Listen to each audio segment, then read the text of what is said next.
Every great empire in history leaves behind the wreckage of its own destruction. Rome burned. Carthage was salted into the earth. The Maya cities were swallowed by jungle.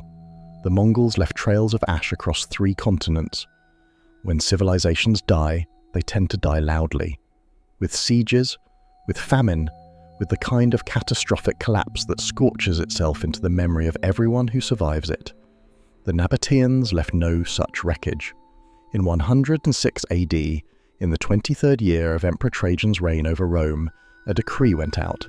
It was not a declaration of war.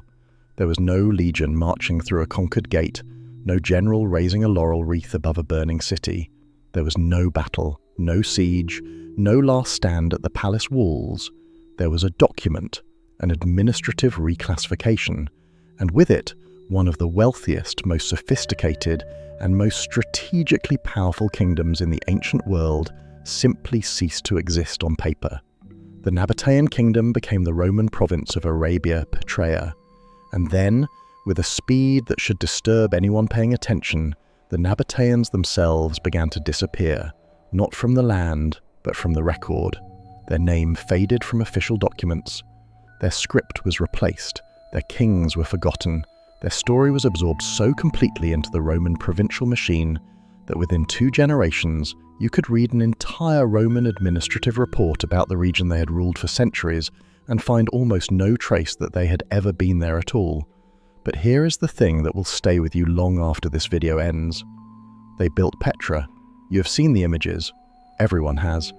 That impossible rose-red facade carved directly into the living rock of a Jordanian canyon, a treasury front so monumental and so precise that it looks like the work of a civilization at the absolute height of its powers. And it was. The Nabataeans built Petra at a moment when they were running the most lucrative overland trade network in the ancient world, when their caravans carried frankincense and myrrh and Indian spices from the Arabian Peninsula to the docks of the Mediterranean, when kings from Egypt to Rome were negotiating with them rather than threatening them.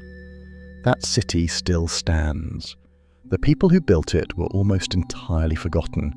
They were never conquered. They were never destroyed. They simply vanished. And that, if you think about it carefully, is a far stranger and far darker kind of ending than anything a sword could deliver. So here is the question this entire video is going to answer. How does a civilization that controlled the ancient world's most lucrative trade routes, built one of its most spectacular cities, and was never once conquered in battle, simply cease to exist? How do you erase a kingdom without a war? And why, after all of this, has almost no one heard of them? The answer is more calculated, more deliberate, and more unsettling than you are probably expecting. Because the Nabataeans didn't just disappear, they were made to disappear, and the machinery that did it was so efficient, so quiet, and so complete that even today, nearly 2,000 years later, we are still piecing together who they actually were. Before we can understand how the Nabataeans disappeared, we have to understand what they actually were. And that requires setting aside almost everything the standard historical account has told you, because the standard account gets it profoundly wrong. Most history textbooks that mention the Nabataeans at all give them a paragraph, maybe 2. A minor Arab kingdom in the southern Levant, they say. A regional power absorbed peacefully into the Roman Empire in the early 2nd century. A footnote in the larger story of Roman expansion. And then the textbook moves on to Caesar, to Augustus, to the legions and the emperors and the great machinery of Rome. That framing is not just incomplete, it is almost the opposite of the truth. The Nabataeans were not a footnote in someone else's story. For the better part of 5 centuries, they were one of the central engines of the ancient world's economy. To understand what that means, you have to understand what the ancient world ran on. And it did not run on grain alone. It ran on frankincense. It ran on myrrh, on balsam, on cinnamon bark carried in ships from the coasts of India and transferred onto camelback in the ports of southern Arabia.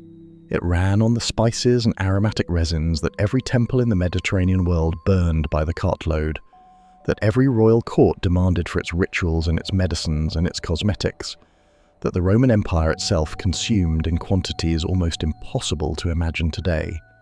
When Julius Caesar's funeral pyre was lit in 44 BC, Ancient sources record that the smoke from the aromatic resins burned that day could be seen from miles outside the city.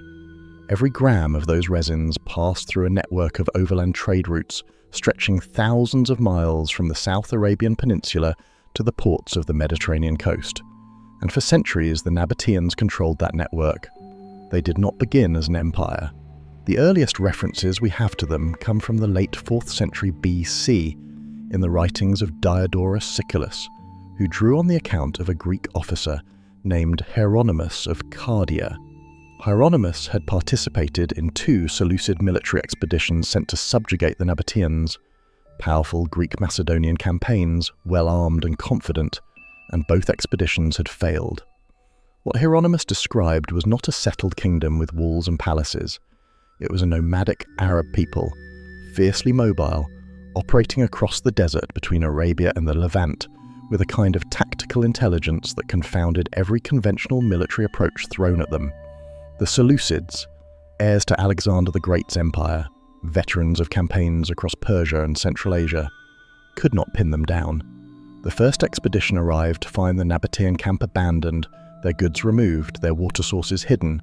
The second expedition attempted a night assault on their temporary encampment and was driven off with significant losses. The Nabataeans had no walls to defend, they didn't need them. The desert itself was their fortress, and they understood it in ways their enemies never could. This is worth pausing on because it tells you something essential about who the Nabataeans were at their core. They were not simply traders who got lucky with geography. They were a people of extraordinary strategic intelligence, politically, militarily, and commercially. They read the landscape of the ancient world with the same precision they read the physical landscape of the desert, and they positioned themselves accordingly. By the 3rd and 2nd centuries BC, that positioning had made them extraordinarily wealthy. Their capital, Petra, was already growing, carved not beside the rock, but into it, from the sandstone canyon walls of what is now southern Jordan. And here you have to stop and genuinely sit with what the Nabataeans accomplished at Petra, because it is one of the most remarkable feats of engineering in the ancient world, and it is almost never discussed in those terms. Petra was not a city that happened to have some impressive tombs. Petra was a fully functioning urban metropolis, with a colonnaded main street, temples, a 3,000-seat theatre, a royal palace, markets, bathhouses, and a residential population estimated by modern archaeologists at somewhere between 20,000 and 30,000 people at its peak. It had sophisticated drainage systems, plastered water channels running along cliff faces, and an elaborate network of ceramic pipes that carried water from springs miles away into the heart of the city. All of this in a desert canyon in one of the most arid regions on Earth, where annual rainfall averages less than 100 millimeters a year. The hydraulic engineering alone should have secured the Nabataeans a permanent place in any serious discussion of ancient civilizations. They built rock-cut cisterns throughout the surrounding mountains, some large enough to hold millions of liters of water, to capture the rare but violent flash floods that swept through the canyon systems each year. They carved channels along cliff faces at precise gradients to slow the water's flow and direct it where they needed it.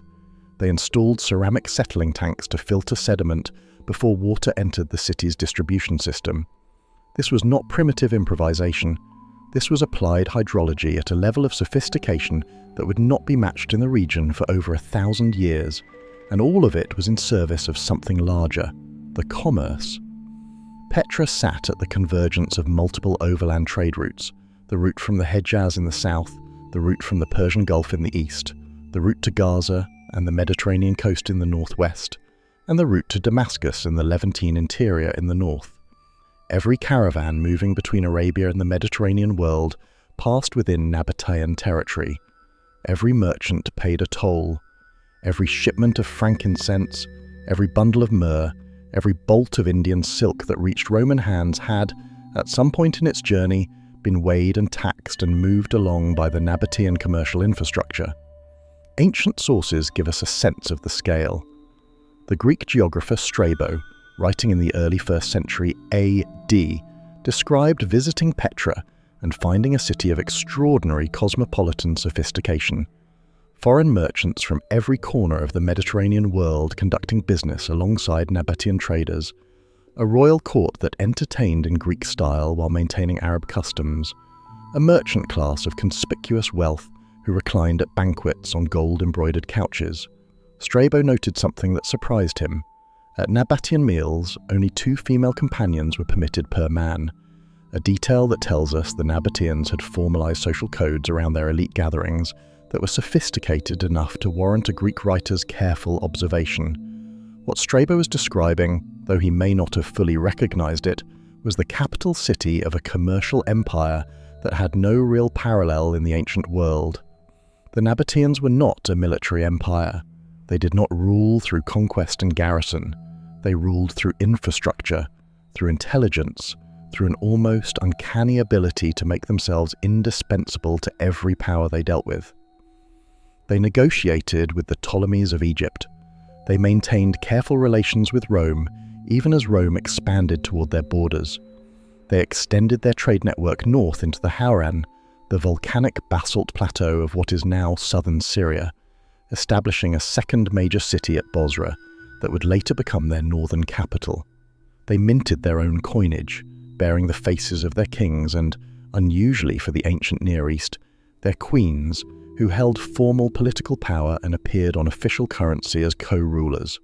They developed their own distinctive script, derived from Aramaic, that was already evolving into something that would one day reshape the written language of an entire civilization. This was not a minor kingdom.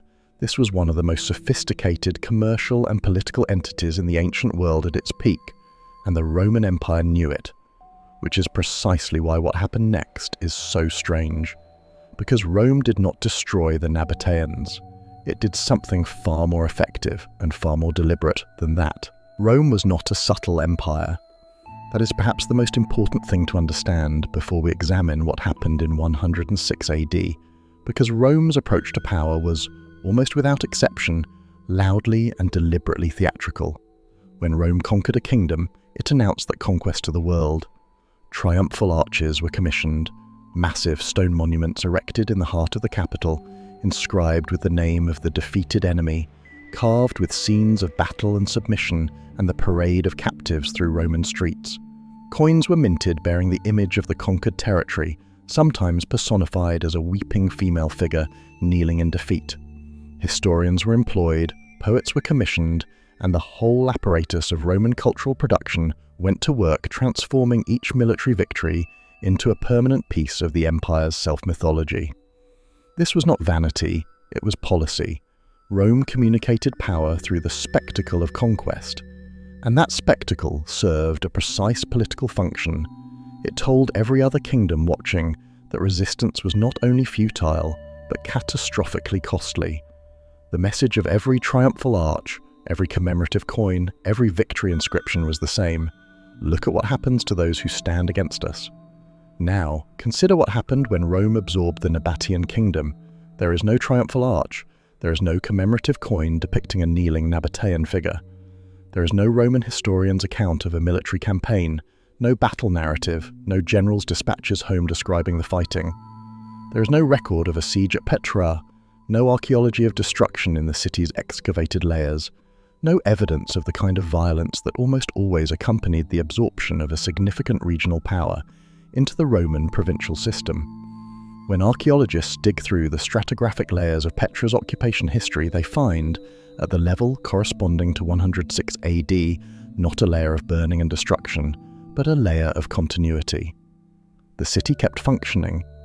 The markets kept operating. The buildings were not torn down and replaced with Roman structures overnight. Life, in its outward form, simply continued. The only thing that changed, formally, was the name on the administrative paperwork. Cornelius Palmer, the Roman governor of Syria, is credited in later sources with overseeing the annexation. But there is no account of how he did it, no military memoir, no record of the negotiations, if there were negotiations, that preceded it. The Nabataean Kingdom, one of the wealthiest and most strategically significant entities in the region, was absorbed into the Roman provincial system with so little recorded drama that historians have spent 2 centuries arguing about whether a military action even took place at all. Some scholars have proposed that a brief military campaign must have occurred and simply went unrecorded. Others argue more persuasively that the evidence of absence is itself the evidence that the annexation was arranged, not fought. And then there is the matter of King Rabel II. Rabel II was the last king of the Nabataean Kingdom. He came to power in approximately 70 AD, following the death of his predecessor, and he ruled for roughly 36 years, a long reign by the standards of the ancient world, and one that historians have found deeply puzzling in retrospect. His royal epithet, recorded in Nabataean inscriptions from his reign, translates roughly as, "He who brought life and deliverance to his people."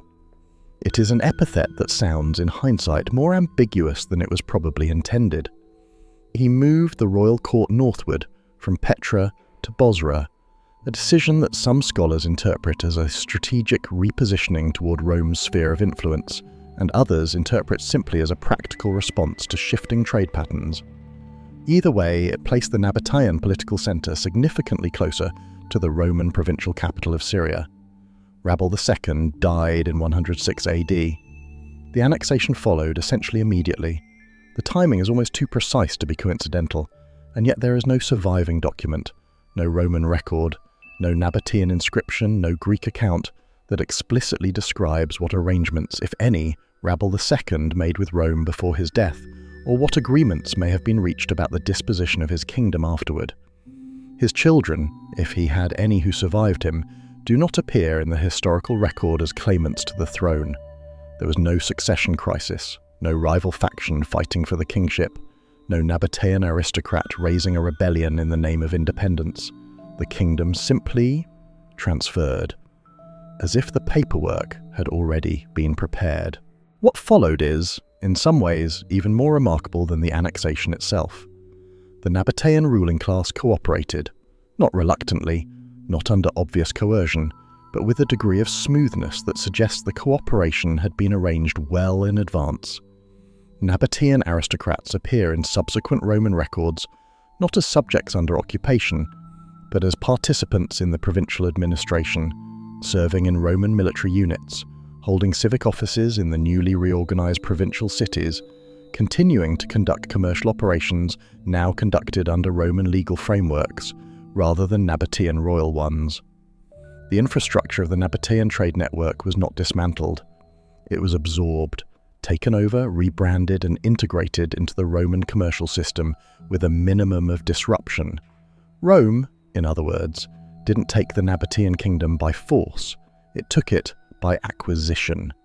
And in return for that smooth transfer, the Nabataean elite received something that Rome could offer, and that no amount of military resistance could have secured: Roman citizenship, Roman legal protections, and continued access to the commercial networks that were the source of their wealth. The deal, if that is what it was not conquest. It was incorporation. And the price of incorporation, paid not in blood but in something far more intimate and far more permanent, was identity. This is where the historical record begins to behave strangely. Nabataean inscriptions, which had been produced in significant numbers throughout the kingdom's history, carved into rock faces and tomb walls and civic monuments across a wide geographic range, begin to decline sharply after 106 AD, not immediately and not completely. But the trend is unmistakable. Within a generation of the annexation, Nabataean language inscriptions become rarer. Within 2 generations, they are exceptional. Within 3, they have effectively ceased as a formal public medium. The script that had administered a commercial empire, that had recorded the names and deeds of kings and queens and merchants for centuries, retreats from stone and monument into private correspondence and informal use, and then, even there, begins to thin. The Roman provincial administration conducted its business in Greek and Latin. The civic monuments of the newly reorganized cities carried Greek and Latin inscriptions. The coinage changed. The official names of cities changed. Petra retained its name, but Bosra became Nova Trajana Bostra, stamped with the emperor's name like a territorial marking. The Nabataean kings were not memorialized in the new provincial record. They were, quietly and efficiently, written out of the official story of the region they had dominated for 5 centuries. But here's the detail that should stop you completely. The Nabataean language did not die. it did something far more consequential than die. In the centuries following the annexation, as Nabataean public inscriptions faded from the cliff faces and civic monuments of Arabia Petraea, the Nabataean script continued to be used in private and commercial contexts, in letters, in contracts, in informal graffiti scratched into rock surfaces by traders and travelers moving through the desert. And in those informal contexts, away from the standardizing pressure of official Roman administration, the script began to evolve. The careful, lapidary letter forms of the formal Nabataean inscriptions loosened into a more cursive, flowing style, suited to rapid writing on perishable materials. The letters changed shape. They began to connect to one another in new ways. The visual character of the script shifted gradually and organically over the course of several centuries. And what it shifted into, what the Nabataean script in its slow, unofficial evolution through late antiquity eventually became, is something used by over 400 million people alive on Earth today. We will come back to that, but first we need to examine exactly what kind of erasure was being engineered, and whether the people being erased knew it was happening. Every mystery, if you're going to take it seriously, eventually demands that you stop asking what happened and start asking why. The what, in the case of the Nabataeans, is reasonably well established. A kingdom vanished from the official record. A civilization's public identity was dismantled within 2 to 3 generations of a peaceful annexation. A people who had dominated one of the ancient world's most lucrative commercial corridors for 5 centuries became, in the space of a human lifetime, administratively invisible. The why is where historians have been arguing for 2 centuries. And there are, broadly speaking, 3 serious explanations on the table, each with genuine evidentiary support, each with significant weaknesses, and each revealing something important about the ancient world that goes well beyond the specific case of the Nabataeans. Let us put them on the table, one by one, and examine them the way a detective examines evidence, not looking for the answer that feels most satisfying, but looking for the answer the evidence actually supports. The first theory is economic suffocation. The argument runs as follows. By the time Rome formally annexed the Nabataean Kingdom in 106 AD, the Nabataean commercial empire was already in serious decline, not because of anything Rome had done militarily, but because Rome had quietly and systematically been rerouting the ancient world's trade away from the overland routes the Nabataeans controlled. The critical development here is the Red Sea. In the 1st century AD, Roman merchants and sailors, drawing on knowledge accumulated over decades of contact with Ptolemaic Egypt, had learned to exploit the monsoon wind patterns of the Indian Ocean, sailing directly from Red Sea ports to the coast of India and back, bypassing the overland Arabian routes entirely. A single Roman merchant ship making the direct India run could carry more cargo than an entire Nabataean caravan at a fraction of the per-unit transport cost. The port of Alexandria, already the Mediterranean's greatest commercial hub, was connected to this Red Sea trade through a canal and overland route across Egypt. The port of Berenice on the Egyptian Red Sea coast became one of the busiest trading stations in the ancient world. Roman amphoras, Roman coins, and Roman manufactured goods have been found in archaeological sites all along the Indian coast, dating precisely to this period, the 1st and 2nd centuries AD, when the direct maritime route was at its most active. Meanwhile, the Nabataean overland network, which had charged tolls on every caravan for centuries, was increasingly bypassed. The goods still moved, the money still flowed, it simply flowed through different channels now. Channels that Rome controlled directly, without the intermediary tax of a Nabataean toll station in the desert. Some historians argue that by 106 AD, the Nabataean Kingdom was economically hollowed out, that it retained the infrastructure and the prestige of a great trading power, while the actual commercial volume flowing through its territory had declined to the point where it could no longer sustain itself as an independent political entity. On this reading, Rome didn't so much conquer the Nabataeans as collect them. The annexation was simply the formal bureaucratic acknowledgement of a geopolitical reality that the rerouting of trade had already created. This is a compelling theory, and the archaeological evidence for Roman Red Sea trade is substantial and well documented. But it has a significant weakness, which is that the Nabataeans were not passive victims of changing trade routes. They were adaptive commercial operators who had spent 5 centuries adjusting to shifting geopolitical conditions, and there is evidence that they were actively developing their northern territories, the Hauran, the Negev, the areas around Bosra, in ways that would have allowed them to participate in and profit from the new Mediterranean-oriented trade networks, rather than simply being bypassed by them. The picture of a kingdom already economically dying before 106 AD is arguably too simple and too convenient for a narrative that wants the annexation to look like a mercy rather than a calculation. The second theory is what some scholars call engineered absorption, and this is where the story becomes considerably darker. The argument here begins with a straightforward observation about Roman imperial strategy. Rome, by the early 2nd century AD, did not always expand through military conquest. It had developed through long practice a sophisticated toolkit of non-military incorporation, client kingdoms, treaty relationships, citizenship grants, elite co-optation that allowed it to absorb strategically valuable territories and populations without the expense and risk of military campaigns. The Nabataean Kingdom, on this reading, was not conquered because it did not need to be conquered. What Rome wanted from the Nabataeans was not a victory. What Rome wanted was the infrastructure.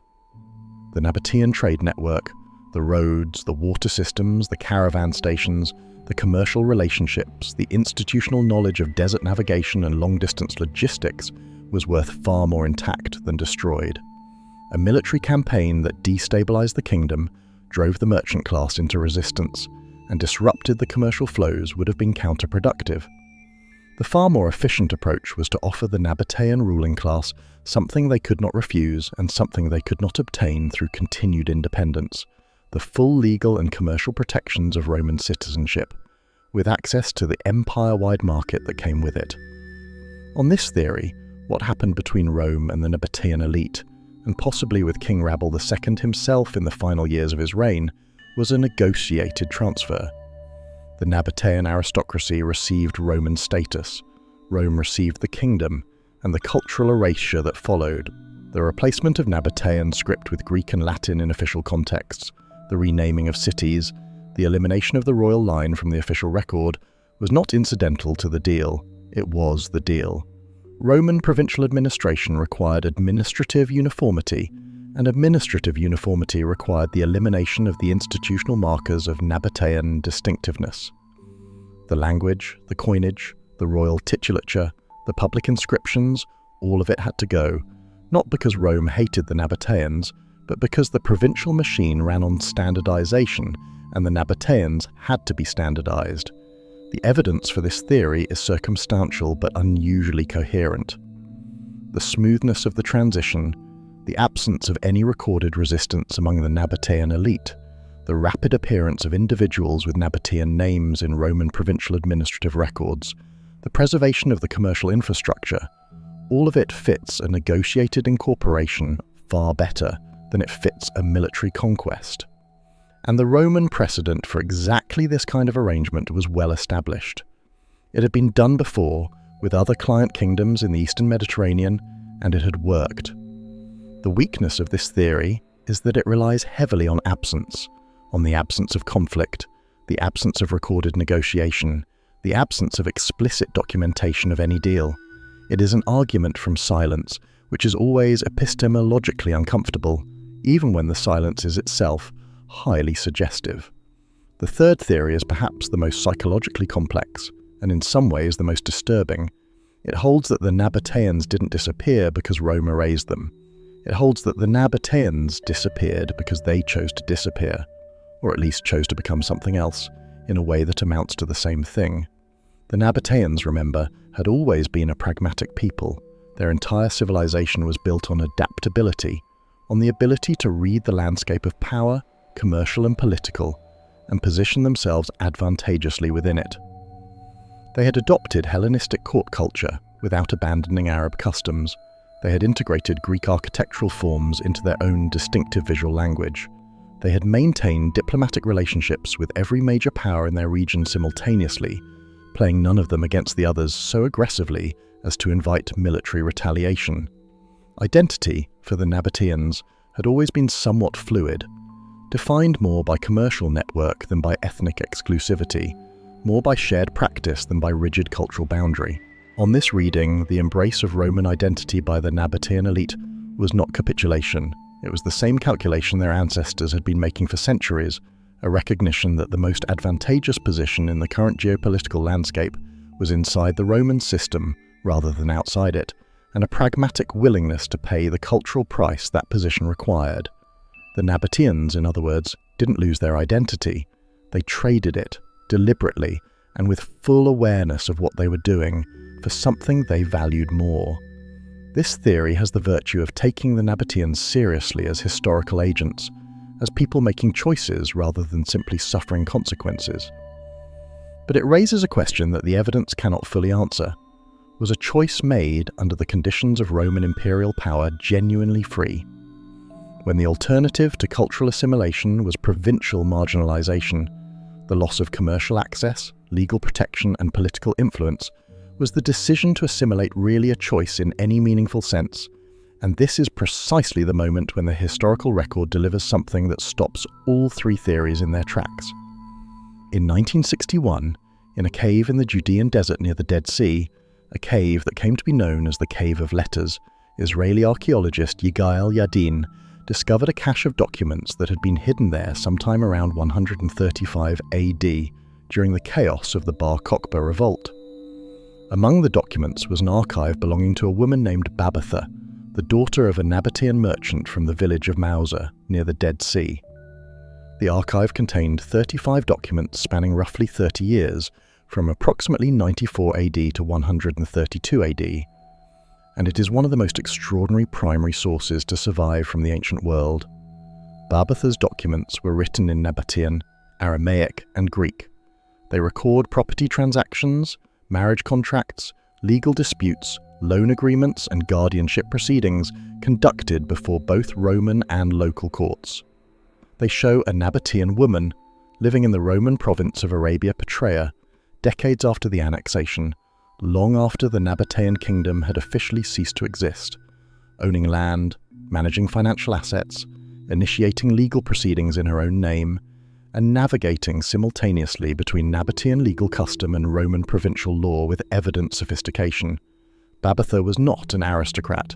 She was not a member of the ruling class whose smooth incorporation into Roman administration might be explained by the elite negotiation theory. She was a provincial woman of merchant background, and she was still conducting her life, at least in part, in Nabataean legal and linguistic frameworks, decades after those frameworks had been officially superseded. What Babatha's archive tells us is that the erasure of the Nabataeans was not total, not immediate, and not experienced uniformly across different levels of society. The official record was being systematically emptied of Nabataean identity. The stone inscriptions were fading, the coins had changed, the cities had new names, and in a desert cave near the Dead Sea, a woman was carefully preserving 35 documents that proved her existence, her rights, and her identity in a language that was supposed to be disappearing. And that brings us to the narrator's assessment, which I want to be honest about. The evidence does not support a clean verdict. Theory 1, economic suffocation, captures a real process, but it cannot fully explain the speed or the completeness of the cultural erasure that followed annexation. Trade routes shift gradually. Identities don't dissolve this fast without help. Theory 2, engineered absorption, is the most structurally coherent explanation for what happened at the elite level, and the Roman precedent for exactly this kind of arranged incorporation is well established. But it treats the Nabataeans purely as objects of Roman strategy, which Babatha's archive, among other evidence, suggests is incomplete. Theory 3, identity by choice, takes Nabataean agency seriously, but it risks romanticizing what was, in practice, a constrained set of options under imperial pressure. The most honest answer, and the most unsettling one, is that theories 2 and 3 are not mutually exclusive. The Roman system engineered the conditions of absorption. The Nabataean elite, reading those conditions with the commercial intelligence that had always defined their civilization, chose to cooperate. The cooperation was both coerced and chosen simultaneously, and the result of that combination of imperial pressure and pragmatic compliance was an erasure so complete and so quiet that it barely left a mark on the historical record, except in a cave, where a woman named Babatha kept her papers and refused, at least in private, to disappear. There is a particular kind of historical irony that only becomes visible across the very long view.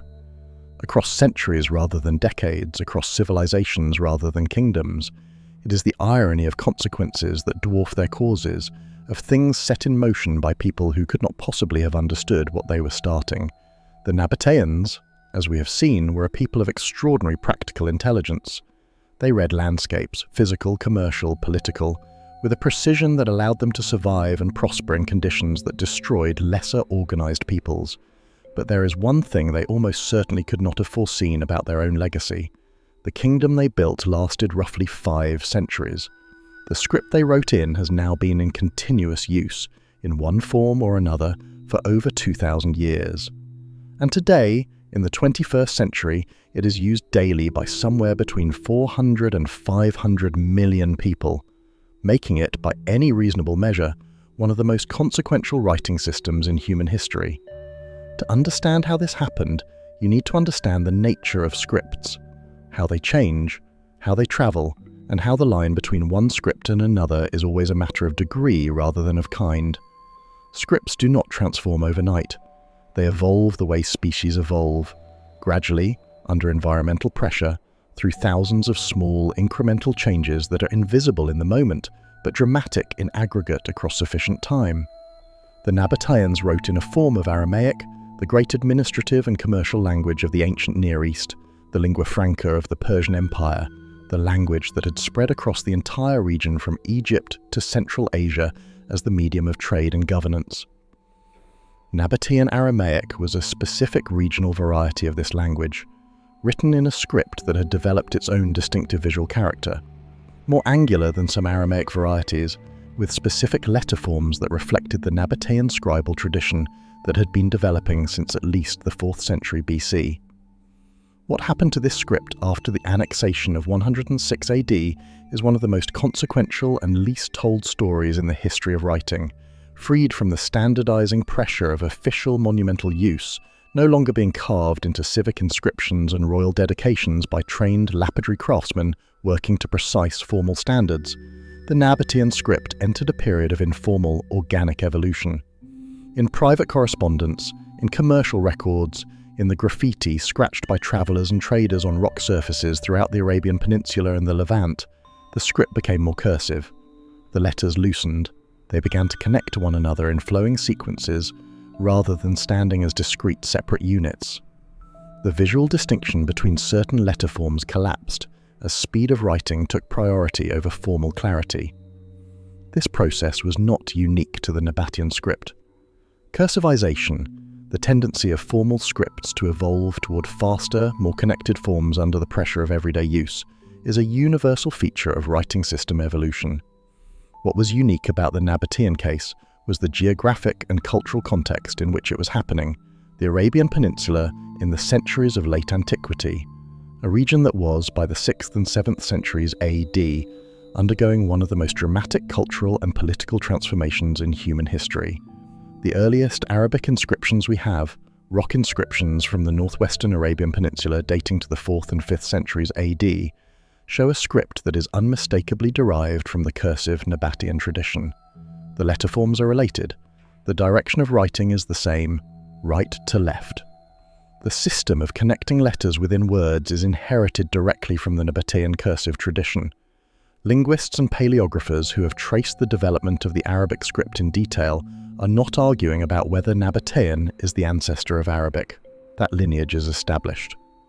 What they are tracing is the precise timeline and geographic pathway of the transformation, and what that pathway reveals about the persistence of Nabataean commercial and cultural networks long after the political kingdom had ceased to exist. Think about what this means in concrete terms. When the Quran was first written down, when the words of the Islamic revelation were committed to the page in the 7th century AD, in a script that would become the vehicle for one of the world's great religious and literary traditions, the script those words were written in was a direct descendant of the writing system of a commercial kingdom that Rome had administratively erased 5.5 centuries earlier. The calligraphers who developed the great traditions of Arabic script, Kufic, Naskh, Thuluth, the elegant forms that would adorn mosques and manuscripts and poetry collections across the entire Islamic world were working in a tradition whose roots ran back through late antique Arabia directly into the rock inscriptions and commercial correspondence of Nabataean merchants. The kingdom had been made invisible, its voice had not. And the legacy of the Nabataeans does not stop at the script. Modern scholars studying the commercial geography of the early Islamic world have identified something remarkable. The major trade routes of the early Islamic period, the routes along which the great Arab merchant networks of the 7th, 8th and 9th centuries AD moved their goods, follow, with a consistency that goes well beyond coincidence, the infrastructure laid down by the Nabataean commercial system centuries earlier. The caravanserai stopping points, the water sources, the desert crossing routes, the connections between the Arabian interior and the Mediterranean coast, all of it had been established, mapped and maintained by Nabataean commercial enterprise. When the early Islamic world needed a trade infrastructure, it inherited one. It had been built by people whose name it no longer knew. The Prophet Muhammad himself, according to Islamic tradition, travelled as a young merchant on the trade routes of the northern Arabian Peninsula, the same routes the Nabataeans had developed and dominated. The commercial culture of pre-Islamic Arabia, with its sophisticated merchant networks, its caravan traditions, its emphasis on contractual relationships and commercial law, bears the deep structural imprint of the civilization that had organized those routes for centuries. Whether this influence was transmitted through direct institutional continuity or through the more diffuse mechanism of geographic and cultural inheritance, the Nabataean shadow over the early Islamic commercial world is, to those who look carefully, unmistakable. But before we come to what the Nabataeans left behind that is still hiding in plain sight, and we will come to that in a moment, I promise, there is one more piece of this story that deserves its own space. Because the physical legacy of the Nabataeans, the city they carved from rose-red rock, had its own extraordinary afterlife, one that involves a Swiss explorer, a dangerous disguise, and one of the great acts of scholarly detection in the history of archaeology. Petra did not fall in 106 AD. It continued to function as a major city well into the Roman and Byzantine periods, its population gradually shifting in composition, and its commercial role slowly diminishing as the trade patterns of the region continued to evolve. By the 4th century AD, it was a Christian bishopric, its pagan temples converted or abandoned, its population now part of the Byzantine provincial world. A catastrophic earthquake in 363 AD damaged significant parts of the city's infrastructure. Another earthquake in 551 AD caused further destruction. By the time the Islamic conquest swept through the region in the 7th century, Petra had been largely abandoned, its remaining population drifting away, its elaborate water systems no longer maintained, its carved facades slowly being reclaimed by wind and sand. For the next 12 centuries, Petra was effectively unknown to the Western world. The local Bedouin, the Bedouin tribe, who had made the canyon their home, knew it, of course. They had always known it, but to European scholarship, to the cartographers and classicists and antiquarians who were reconstructing the ancient world from texts and ruins, Petra was a name in ancient sources attached to no known location. It was a ghost city, mentioned in Greek and Roman geographical writing, described by Strabo and Diodorus, but seemingly vanished from the earth. In 1812, a 27-year-old Swiss explorer named Johann Ludwig Burckhardt changed that. Burckhardt had spent years traveling through the Middle East and North Africa, learning Arabic, studying Islamic texts, adopting local dress and customs so thoroughly that he could pass convincingly as a Muslim pilgrim. He had heard rumours of an extraordinary ruined city in the mountains of what is now southern Jordan, accessible only through a narrow canyon passage. He knew that the Bedouin who controlled access to the canyon were deeply suspicious of outsiders, and particularly of European Christians who might be seeking to plunder or desecrate what the Bedouin considered their ancestral territory. So, he invented a pretext. He told his guide that he wished to make a sacrifice at the tomb of Aaron, the biblical Aaron, whose traditional burial site sat on a mountain overlooking the canyon. It was a plausible destination for a Muslim pilgrim. The guide accepted it, and on August 22, 1812, Johann Ludwig Burckhardt walked through the narrow slot canyon of the Sick and became the first Westerner in recorded history to see the treasury of Petra. He could not stop and sketch.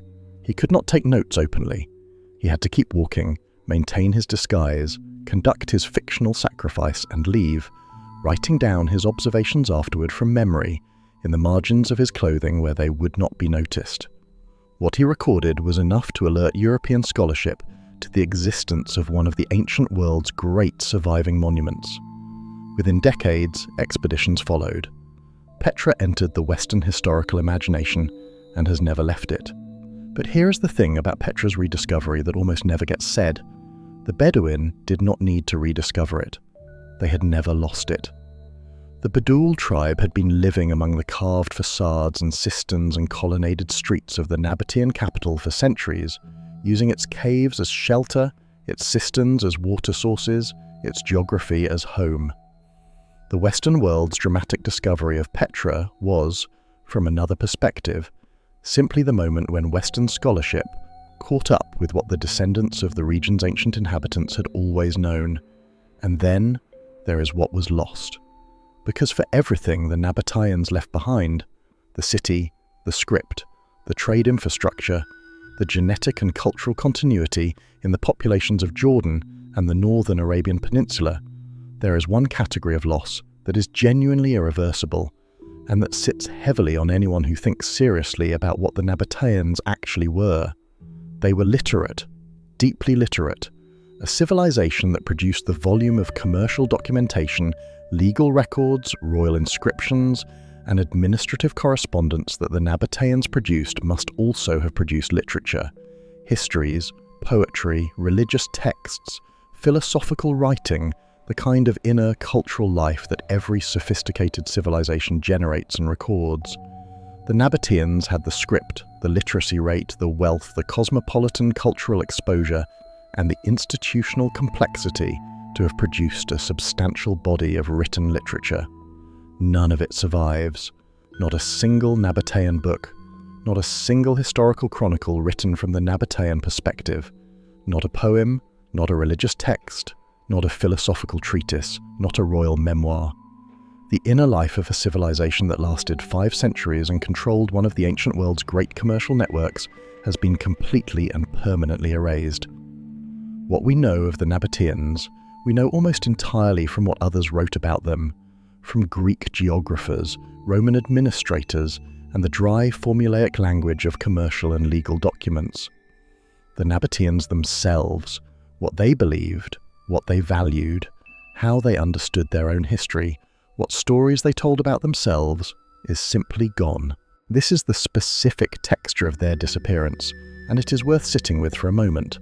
Not the loss of a kingdom, which history is full of, not the loss of a language which eventually recovered in a different form, but the loss of a voice, the loss of a civilization's capacity to speak for itself across time.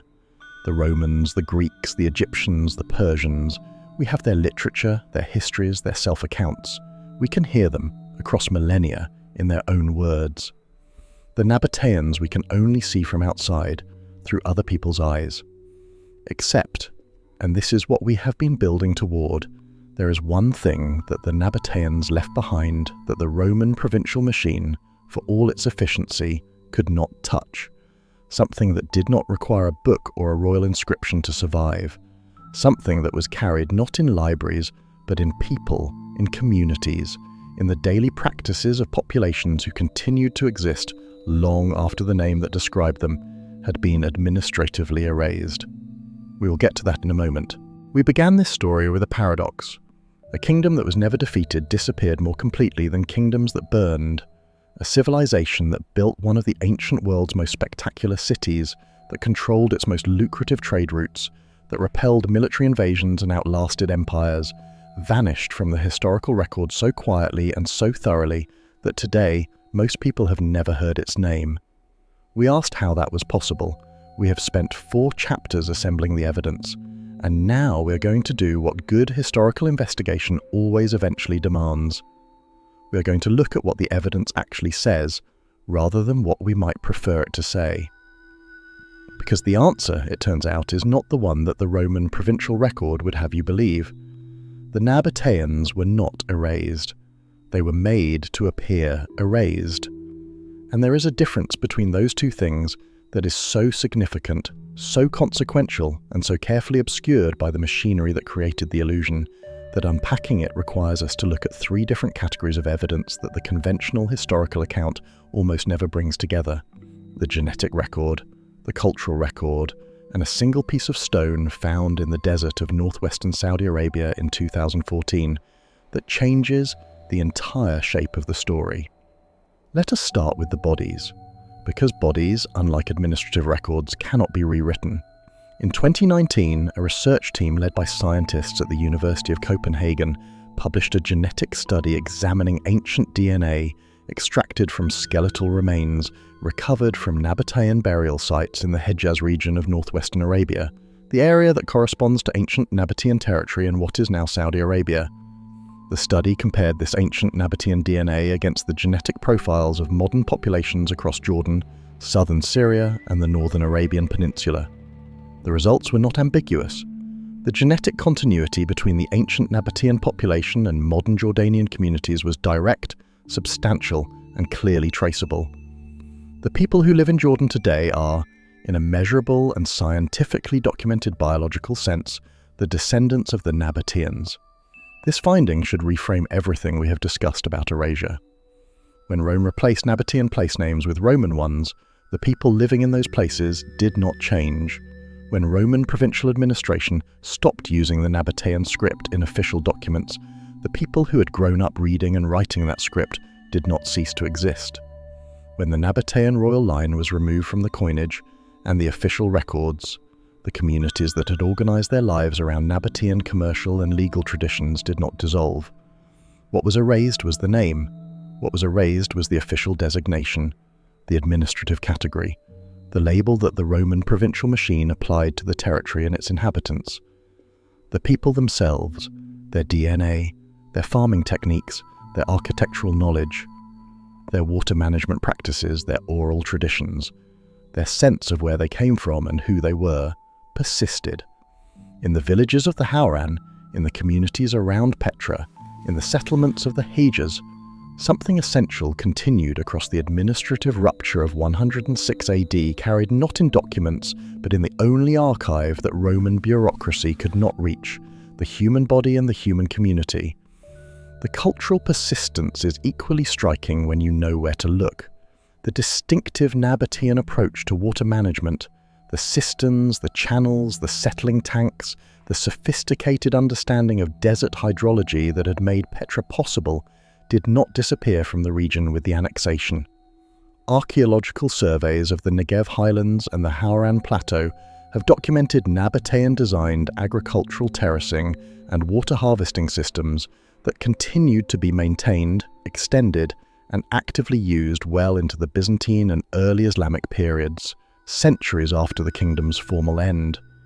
The communities who maintained these systems were not maintaining them as historical monuments. They were maintaining them because they worked, because they had inherited the knowledge of how to work them, and because that knowledge was the difference between survival and starvation in an arid landscape. The Nabataean hydraulic tradition survived the Nabataean Kingdom by at least 500 years. The architectural knowledge tells a similar story. The distinctive Nabataean carved tomb facades, the stepped crow-step merlons, the specific decorative vocabulary of their funerary architecture, appear in rock-cut tombs across the region well into the 3rd and 4th centuries AD, long after the political kingdom had ceased to exist. Nabataean masons did not stop being Nabataean masons because a Roman administrator reclassified their territory. The visual language of Nabataean craft persisted in the hands of craftspeople who had learned it from their parents, who had learned it from theirs, in an unbroken transmission of practical knowledge that no imperial decree could interrupt. And then there is the question that has been waiting at the center of this entire story since we first asked it. The question that the genetic evidence and the cultural persistence evidence together make more urgent, not less. The question of King Rabel II. We know that Rabel II died in 106 AD and that the annexation followed immediately. We know that there was no recorded succession crisis, no Nabataean aristocratic resistance, no military response to the incorporation of the kingdom into the Roman provincial system. We know that the Nabataean ruling class cooperated with the transition smoothly enough to suggest that the transition had been arranged rather than imposed. And we know that Rabel II's royal epithet, the title carved into the inscriptions of his reign, described him as the one who brought life and deliverance to his people. What we do not know, what the historical record absolutely refuses to tell us, is what Rabel II himself understood about what he was agreeing to. It is possible that he negotiated the transfer of his kingdom to Rome as a practical act of political realism, recognizing that the economic and military balance of power had shifted irreversibly in Rome's favor, and calculating that his people would fare better as Roman provincial subjects than as an independent kingdom in decline. On this reading, the epithet is earned. He delivered his people from the vulnerability of independence into the relative security of Roman imperial protection, sparing them the violence that military resistance would have brought. It is equally possible that he understood something darker about what Rome's incorporation would mean, that the administrative erasure of Nabataean identity was a foreseeable consequence of provincial standardization, and that he accepted it as the price of his people's physical survival. That he chose, with full awareness, to trade the name for the body, the identity for the life, and if that is what he did, then his epithet takes on a meaning that is almost unbearably complex. He did bring life and deliverance to his people. He delivered them by making them disappear. We will never know which of these readings is correct, because Rabel II left no personal record, no memoir, no private correspondence, no account of his reasoning. Like everything else the Nabataeans committed to perishable materials, whatever Rabel II wrote or said about his own decisions is gone. He made the most consequential choice in the history of his civilization, and he made it in silence that has lasted 2,000 years. But here is what someone else chose, and this is where the story delivers its final, most quietly extraordinary detail. In 2014, in the desert of the Al-Ula region in northwestern Saudi Arabia, ancient Nabataean territory, the heartland of their earliest commercial operations, archaeologists and epigraphers working on a rock inscription survey documented a Nabataean inscription that had not previously been recorded in the scholarly literature. The inscription was carved into a sandstone rock face in a manner consistent with other Nabataean votive and commemorative inscriptions. It bore a personal name, a dedicatory formula, and a date. And when the dating was analysed, when the paleographic evidence of the letter forms was examined alongside the formulaic language of the inscription, the conclusion was as clear as it was startling. The inscription post-dated the annexation of 106 AD, decades after the Roman province of Arabia Petra had officially replaced the Nabataean Kingdom, decades after the Nabataean name had begun its systematic disappearance from official documents, decades after Rome's provincial administration had established Greek and Latin as the languages of public record in the region. Someone, an individual whose name we now have carved in the script of a kingdom that had been declared finished, was still writing in Nabataean, still using the formulas of Nabataean dedicatory inscription, still placing their words in their language into the permanent record of stone. We do not know who this person was in any social or biographical sense beyond the name they carved. We do not know if they were making a deliberate political statement, a conscious act of defiance against the Roman erasure of their identity, or if they were simply doing what their community had always done, inscribing a dedication in the language they knew, because that was their language, and the Roman reclassification of their territory had not changed that fundamental fact. We do not know if they knew in any explicit sense that what they were doing was an act of resistance. But we know they did it.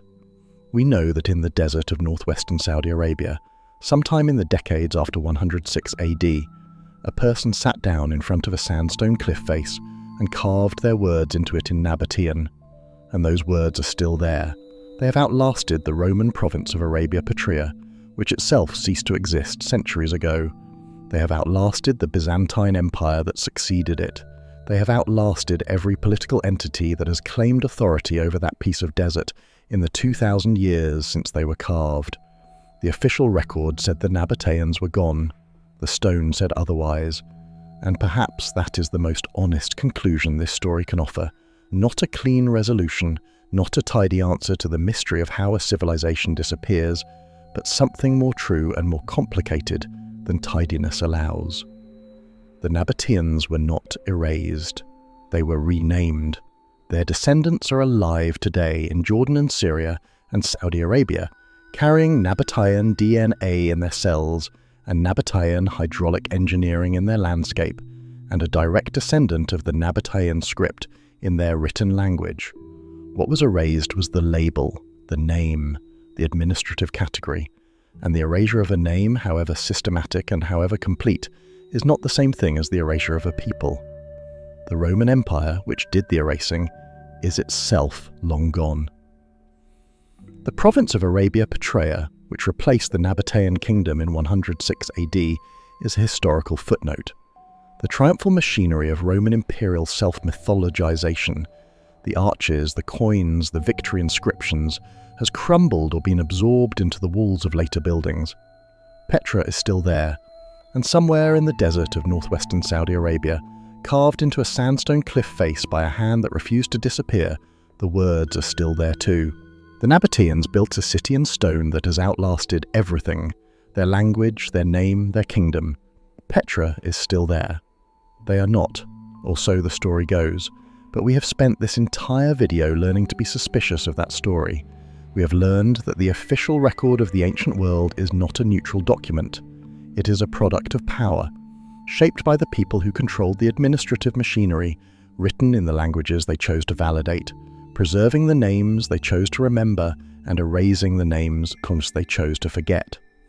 The Roman province of Arabia Petra said the Nabataeans were gone, and for nearly 2,000 years the historical record largely agreed. And then the genetic scientists looked at the bones, and the epigraphers found the inscription in the desert, and a woman named Babatha kept her papers in a cave. The Nabataeans were not gone, they were just no longer being counted. There is something that sits with me about this story that I find genuinely difficult to let go of. It is not the mystery of the annexation, though that is fascinating. It is not the extraordinary legacy of the script, though that is perhaps the most consequential fact in this entire video. It is something quieter than either of those things. It is the image of that unknown person, nameless to us now beyond the name they carved, sitting in front of a sandstone cliff face in the desert of northwestern Saudi Arabia, sometime in the decades after 106 AD, and carving their words into stone in Nabataean, doing the thing their people had always done, writing in the language that was theirs, in a world that had officially decided that language no longer existed. We do not know if it was defiance. We do not know if it was simply habit or devotion, or the ordinary human instinct to leave a mark and say, I was here, I existed, this was my language, and these were my words, and I put them here so that something of me would remain after I was gone. But it worked. 2,000 years later, we found them. 2,000 years later, we are talking about them. Whatever that person intended, they succeeded at the most basic and most human of all historical acts. They refused, in some small and durable way, to disappear. And that, I think, is what the Nabataean story is ultimately about. Not empire, not trade routes, not the mechanics of Roman provincial administration, though all of those things are part of it. It is about the difference between being erased from the record and actually ceasing to exist. It is about the gap between what power declares and what actually endures. And it is about the fact that history, if you look at it carefully enough and honestly enough, is full of that gap, full of civilizations and peoples and voices that the official record decided were finished, and that kept going anyway, in DNA and in language and in stone and in the quiet daily practices of communities that never got a chapter in the textbook. The Nabataeans are one of those stories. They are almost certainly not the only one. Hey everyone, if this story made you see the ancient world a little differently, made you want to look twice at what the official record is telling you and ask who wrote it and what they chose to leave out, the subscribe button is right there, and it genuinely means a lot. Every person who subscribes is telling us that this kind of history, the complicated kind, the kind that doesn't resolve cleanly, the kind that rewards attention, is worth making, and we believe it is. We will keep making it as long as you keep watching. Here's the question I want you to sit with before you go. If a civilization as wealthy, as sophisticated, and as historically significant as the Nabataeans can be absorbed so completely that its erasure becomes invisible, hidden inside the administrative paperwork of an empire that itself no longer exists, how many others are there? How many civilizations are quietly present inside the history we think we already know, unnamed and uncounted, their voices still speaking in languages and scripts and genetic lineages that we have simply not yet learned to read correctly? Drop your answer in the comments. Tell me which civilization you think has been most completely written out of the story it deserved to be part of. We read every single one, and the best answers genuinely shape what we make next. Until then, keep looking at the edges of the official record. That is almost always where the real history is hiding.